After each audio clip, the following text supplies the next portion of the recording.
Hey everyone, so today we're going to do something a little different.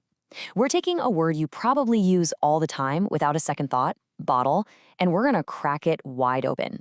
You think you know this word? Well, I promise, by the end of this, you'll see it in a completely new way. So let's start with this question. What actually makes a word basic? Is it just about how often we say it or how easy it is to pronounce? It's a tricky question, right? And to explore it, we're going to put one very humble word under the microscope: bottle. And here's our first clue.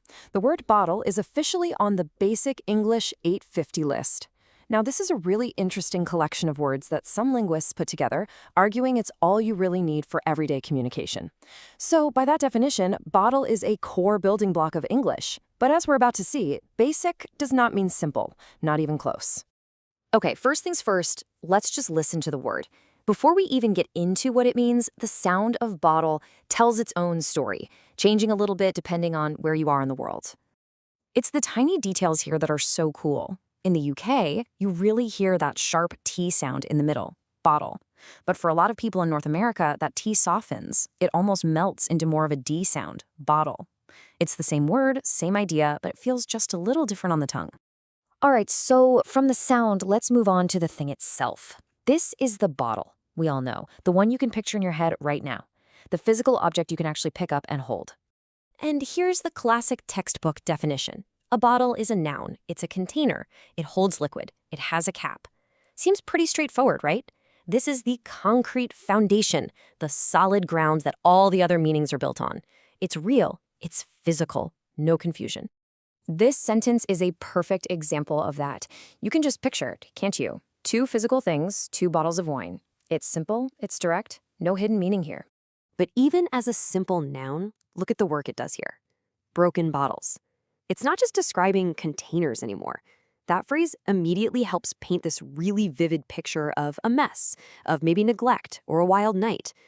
The word itself becomes a piece of the scenery, adding to a whole vibe.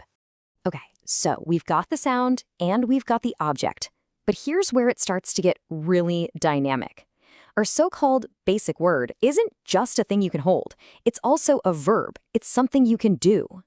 The verb to bottle basically takes us on a little journey through three different ideas. We start with the super literal act of containing something. Then it gets a bit more figurative with the idea of trapping something. And finally, it goes completely abstract when we talk about concealing our feelings. So let's start with meaning number one. This is the most direct one.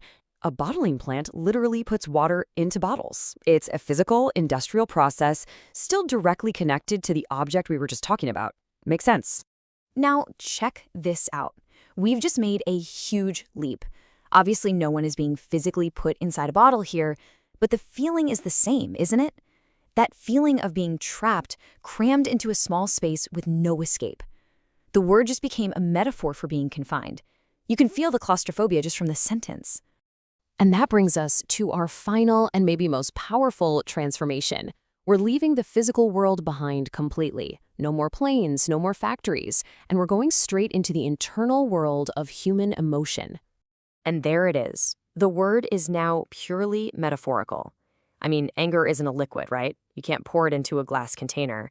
But we all know exactly what this means. It's that feeling of forcing a powerful emotion down, keeping it under pressure, and knowing that it just might explode. So, what's the big takeaway here? We've seen how a basic word for a simple physical object, a bottle, ends up being the perfect way to describe something as complicated and abstract as our own feelings. It's amazing, really. Our physical world gives us the language for our emotional world. And that's what I want to leave you with. If a word as common as bottle can contain all of this, all these layers of sound and objects and actions and emotions, just imagine what other everyday words are hiding in plain sight. What other simple words do you use every day that are secretly carrying a whole world of meaning? Something to think about.